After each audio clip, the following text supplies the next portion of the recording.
योग के बारे में दोस्तों जानने के लिए आप हमारे चैनल पर आ ही गए हो तो आपका तहे दिल से बहुत बहुत धन्यवाद है, स्वागत है। और आज की इस वीडियो के अंदर अगर आप थोड़ा बहुत भी योग में रुचि रखते हो तो ये वीडियो आपके लिए बहुत इंपॉर्टेंट होने वाली है। तो योग का संपूर्ण ज्ञान देने वाला हूँ, कैसे योग किया जाता है, कहाँ कहाँ योग का प्रयोग हम कर सकते हैं और कौन कौन से अंग योग के होते हैं और हमारे जीवन में योग की क्या भूमिका है। आइए चलो दोस्तों वीडियो में आगे बढ़ते हैं। वीडियो अगर आप पूरा देखोगे, अंत तक देखोगे तो आज सब कुछ आपको समझ में A to Z आएगा। योग दर्शन की शुरुआत दोस्तों यम से होती है और यम क्या होता है? अहिंसा, सत्य, अस्तेय, ब्रह्मचर्य, अपरिग्रह, यमः।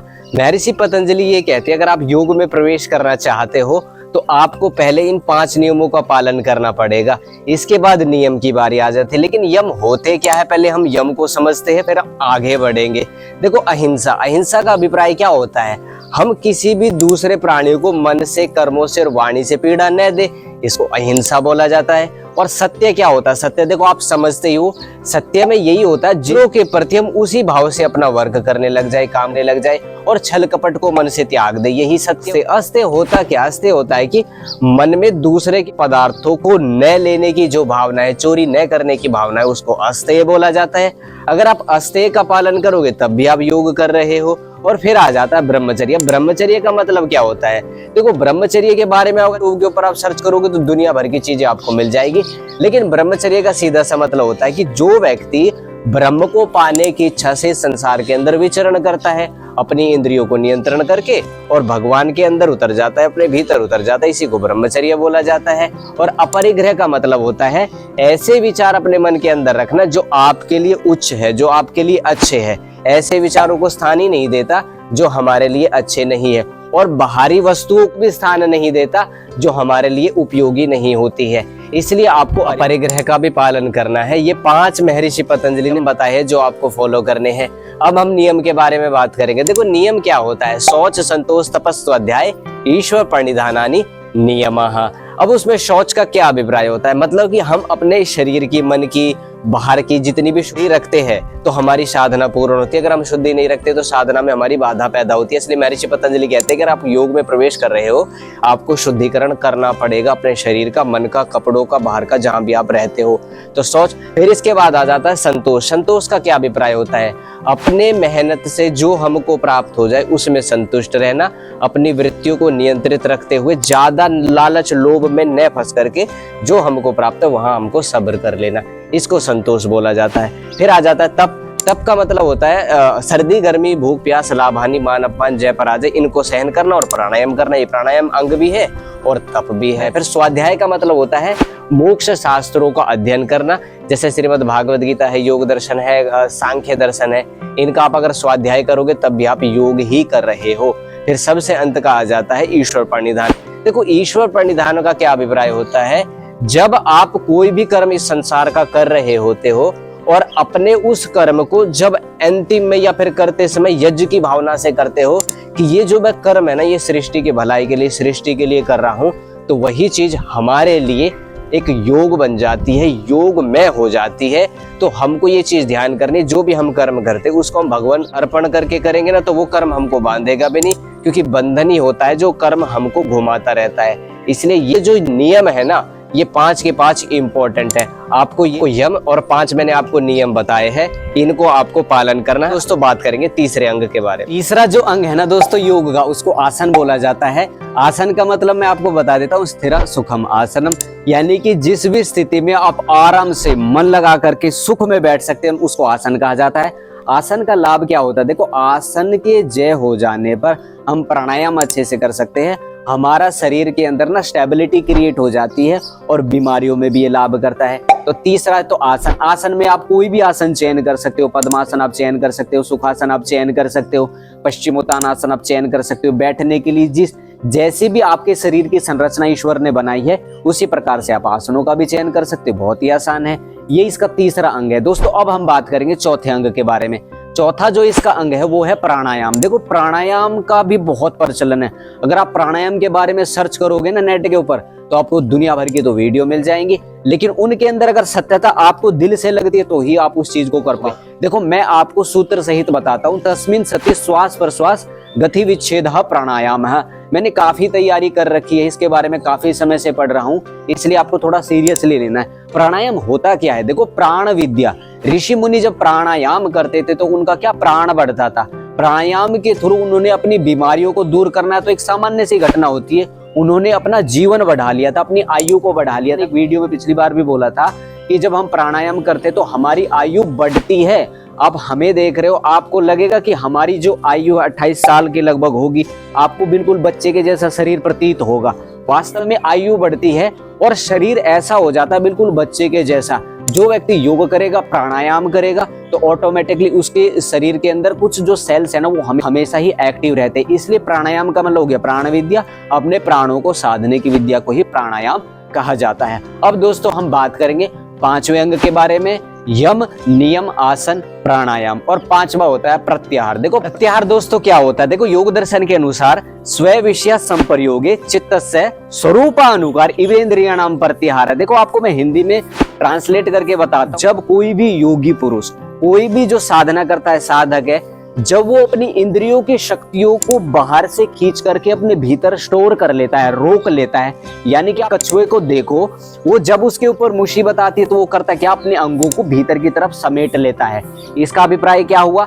ऐसे ही हमको करना है, हमको अपनी जो ये कर्मेंद्रिया और जो ज्ञानेंद्रियों की जो शक्ति बाहर की तरफ बह रही है ना, उसको अपने अंदर खींचना। कैसे? कुछ देर के लिए ऐसे बैठ जाओ और बैठ करके मन के अंदर ये संकल्प उठाओ बार बार कि अब मैं कुछ भी देख सुन जान नहीं रहा हूँ, अब मेरे मन के अंदर किसी प्रकार का कोई विचार नहीं घूम रहा है। आंखें बंद करके ऐसे संकल्प करो कुछ देर तक, और कुछ समय के बाद में आपको ऐसा आभास होगा कि आपका जो शरीर है, आपका जो मन है, वो बिल्कुल शांत हो चुका है।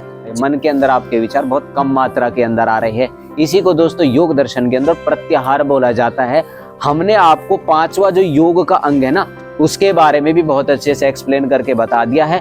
अगर आप अपनी यात्रा शुरू कर रहे हो तो भाई हमारी तरफ से आपके लिए तो बहुत बहुत धन्यवाद है, क्योंकि जब तक संसार में योग का प्रचार पूर्ण रूप से नहीं होगा ना, तो ना तो शांति घटित होगी, ना तो अपराध कम होंगे, और ना ही ये जितने भी हम अपने आंखों के सामने गलत कार्यों को देखते हैं वो नहीं रुकेंगे। क्योंकि योग का जो विपरीत शब्द है ना, वो भोग होता है, और भोग और योग की बैर है, दुश्मनी है। इसलिए आप बहुत अच्छा मार्ग आपने चुना है।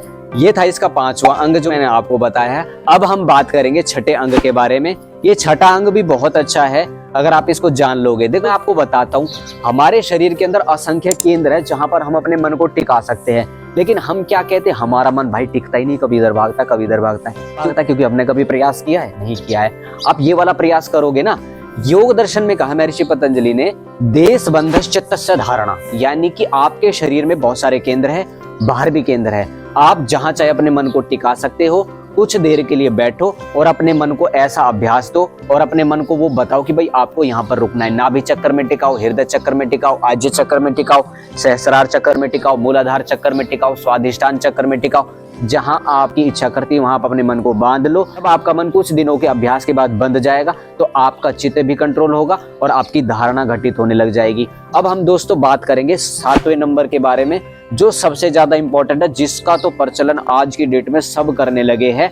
पहले कोई नहीं बताता था। जैसे स्वामी जी महाराज ने योग का ध्यान का इतना लंबा प्रचार किया ना, तो सब बताने लग गए हैं, लेकिन वास्तव में बहुत इंपॉर्टेंट है ये वाला ध्यान। ध्यान का क्या मतलब होता है? तत्र प्रत्येकतानता ध्यानम। जब आप धारणा कहीं लगा लेते हो और उस ज्ञान को लंबे समय तक बनाए रखते हो, मान लीजिए आपने एक चित्त के अंदर विचार उठाया, और देखो विचार हमारे नेगेटिव भी होते हैं, पॉजिटिव भी होते हैं। अब ध्यान नेगेटिव में भी लगता है और पॉजिटिव में भी लगता है। घर वाले क्या कहते हैं, भाई ध्यान से काम कर, ध्यान से जा, ध्यान से सुन, ध्यान से ये कर, ध्यान से। ये ध्यान तो हमारी रगों में भरा पड़ा है। अरे सभी ऋषियों ने ध्यान के बारे में जो बातें बताई वो तो अक्सर सत्य है, लेकिन कोई करना नहीं चाहता। आप कुछ देर तक मौन बैठो, ऐसे करके आंख बंद करके बैठो। जब आपकी शक्ति आपके भीतर स्टोर होगी, जब आपका ध्यान घटित होगा, जिस दिन आपका ध्यान लग गया ना, उस दिन आप वो सुख महसूस करोगे जो आपने कहीं भी संसार में महसूस नहीं किया है। वो वाला सुख, अल्टीमेटम सुख जो होता है। तो ध्यान जो करना है, हमको अपने विचार को एक लय के अंदर चलाना है, यानी कि एक विचार लंबे समय तक हमारे चित्त के अंदर आए जा रहा है, आए जा रहा है, आए जा रहा है, और उसी विचार के अंदर हम खो रहे हैं, उसी विचार को हम जान रहे हैं और उसी विचार को हम बार बार उठा रहे हैं। यही ध्यान की प्रक्रिया होती है। आपको ध्यान कैसे लगाना? बिल्कुल सामान्य ऐसे आसन में बैठ जाओ और मैं जो सिंपल सा तरीका बताता हूँ ना ध्यान के लिए, वो आपको सिर्फ आंखें बंद करके ऐसे कुछ देर तक मौन बैठना होता है, क्योंकि ऑटोमेटिकली हमारे शरीर की संरचना ऐसी है, आंख बंद करके बैठते हो तो हमारी शक्तियां बाहर बहने की बजाय अंदर ही चली जाती है, ध्यान आपको लग जाएगा। इससे ज्यादा सिंपल आसान तरीका कोई शायद आपको नहीं बताएगा जो मैंने ध्यान का आपको ये बताया है।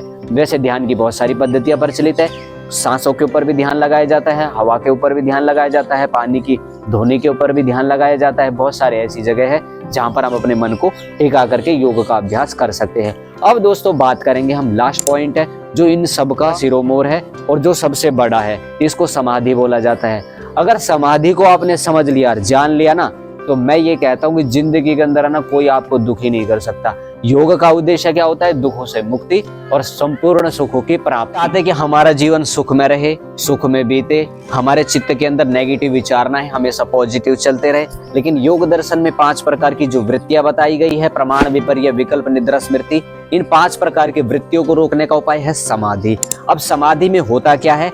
समाधि में धारणा आपने लगाई, ध्यान आपने लगाया, जब ये अवस्था प्रगाढ़ हो जाती है, प्रगाढ़ हो गई, मान लीजिए आपने किसी विषय को लेकर के नाभि चक्र में ध्यान करना स्टार्ट करा और नाभि चक्र में आपने स्टार्ट करते करते करते कुछ लंबे समय तक आप वहां पर रुके रहे और फिर अपने अस्तित्व को ही भूल गए। आपको ज्ञान ही नहीं है कि मैं कहाँ बैठा हूँ, मेरी नाभि कहाँ है, कुछ पता नहीं है। सिर्फ आपका जो मन है बिल्कुल खाली हो चुका है, बिल्कुल शांत हो चुका है और आपके चित्त के अंदर ऐसा लग रहा है आपको बस मतलब अंदर से महसूस होना भी बंद हो गया है। मतलब कुछ भी आप ना तो देख रहे हो, ना सुन रहे हो, ना जान रहे हो, बस आप एक आनंद की अनुभूति में बैठे हुए हो। और आपका जब वो समाधि घटित होगी ना, तो आप मतलब कुछ ऐसी स्टेज में पहुंच जाओगे, आपका चित्त बिल्कुल निर्भर, निर्मल और शांत हो जाएगा। शांत होने के बाद में आपको ऐसा महसूस होगा, मैं उसका मतलब शब्दों में बखान नहीं हो सकता। आप 24 घंटे खुश रह पाओगे, आप 24 घंटे अपने चित्त को एकाग्र रख पाओगे, आप 24 घंटे वो चीजें कर पाओगे जो आप चाह रहे हो। आपकी इच्छाएं आपके नियंत्रण में आ जाएगी। मन का तो भाई पूरा नियंत्रण में आ जाएगा और आपका तादात्म्य आपके शरीर से टूट जाएगा। आपको ऐसा आभास होने लगेगा कि आप अलग हो, आपका शरीर अलग है, आपकी इंद्रियां अलग है, आप अलग हो। देखो ये जो शरीर है ना, ये यंत्र की भांति है और समाधि के माध्यम से जितने भी साइंटिस्ट है आज की डेट के अंदर, अगर उनका मन एकाग्र ना हो तो क्या वो एक्सपेरिमेंट कर पाए? क्या वो जो चीज रिसर्च करना चाहते हैं क्या वो उनको कर पाएंगे? बिल्कुल भी नहीं कर पाएंगे। लेकिन समाधि के द्वारा, ध्यान के द्वारा ये चीजें घटित होती है, हमारा चित्त एकाग्र हो जाता है। और इतनी जो बड़ी बड़ी पुस्तकें हैं जैसे कि श्रीमद् भागवत गीता, वेद है, जैसे योग दर्शन के अंदर कितने सारे सूत्र है, अथ योगानुशासनम, योगश्चित्त वृत्ति निरोध तथा दृष्टु स्वरूप अवस्थानम, वृत्ति सारूप्य मित्रतर, ऐसे वृत्तियां पंचत यह क्लिष्टा क्लिष्टा, इतने बड़े बड़े सूत्र है। कोई याद कर पाएगा? क्या अपनी बुकों को रीड कर पाएगा? अगर आपने ध्यान लगाया, धारणा लगाई, समाधि अगर आपने घटित कर ली, तो आप ऐसी छोटी छोटी बुकों को लगभग 1 दिन, 2 दिन, 3 दिन, 4 दिन, 5 दिन के अंदर पूरा का पूरा याद कर सकते हो। आपकी ब्रेन की पावर इंक्रीज हो जाएगी। आप अपने चित्त को जहां लगाना चाहोगे ना वहां लगा पाओगे। इतना बड़ा लाभ है ना समाधि का, भाई आप पूछो ही मत। आपके मन के सारे क्लेश कटते चले जाएंगे, काम, क्रोध, लोभ, मोह, जो गीता के अंदर नरक के द्वार कहे गए हैं। तो ये दोस्तों मैंने आपको बहुत बड़ी बड़ी बातें बताई है। करने वालों के लिए बहुत बहुत बड़ी बात है और जो ना समझ है ना उनके लिए ये कुछ भी नहीं है, जीरो है। यानी कि ब्लैक बोर्ड के ऊपर काला अक्षर भैंस बराबर है। तो ये जो बातें मैंने आपको बताई है योग से संबंधित, अगर आपने इनको थोड़ा भी पालन कर लिया ना, तो आज से ही आपका जो मार्ग है वो सुख की तरफ बढ़ जाएगा। आपका आसन लगने लगेगा, आपका ध्यान लगने लगेगा, आप प्राणायाम करने लग जाओगे। अब यम, नियम, आसन, प्राणायाम, प्रत्याहार, धारणा, ध्यान, समाधि तक की जो यात्रा है अपने जीवन की, उसको सब कर पाओगे। आज की इस वीडियो के अंदर दोस्तों मैंने योग के उन अंगों का वर्णन किया है जो हमारे जीवन को जीरो से लेकर के बहुत ऊंचाई पर लेकर के जा सकते हैं, हमारे जीवन को सुखमय बना सकते हैं और हमको आनंद की अनुभूति करा सकते हैं। फिर भी अगर अब भी कोई आपका डाउट रहता है योग के विषय में, आसनों के विषय में, प्राणायाम के विषय में, प्रत्याहार के विषय में, धारणा, ध्यान, समाधि के विषय में, तो आप एक छोटा सा कमेंट जरूर कर देना। हम आपकी जरूर हेल्प करेंगे इस विषय में। और आप योग में नए हो, योग से जुड़ना चाहते हो, योग करना चाहते हो, योग का स्वाध्याय करना चाहते हो, योग सीखना चाहते हो, इस वाले वीडियो को देख करके आप और भी जो वीडियो योग से रिलेटेड हमारे चैनल के ऊपर पड़ी हो उनको जाकर के आप जरूर देख लेना। अब हम दोस्तों आपसे मिलेंगे अगली वीडियो में, और हम आपका फिर से तहे दिल से बहुत बहुत धन्यवाद कर रहे हैं हाथ जोड़ करके कि आपने योग का ये मार्ग चुना है। योग में आप नए हो, कोई बड़ी बात नहीं है, लेकिन आज से अभी से आपने निश्चय कर लिया है कि भाई हमको योग मार्ग पर चलना है, हमको हमेशा अच्छे कर्म करने हैं, तो बहुत बढ़िया है, बहुत अच्छा है। हम भी आपका स्वागत करते हैं। अब आपसे मिलेंगे दोस्तों हम अगली वीडियो में। जब तक के लिए इस वीडियो को अगर आपने देखा है दिल से तो आपका बहुत बहुत धन्यवाद।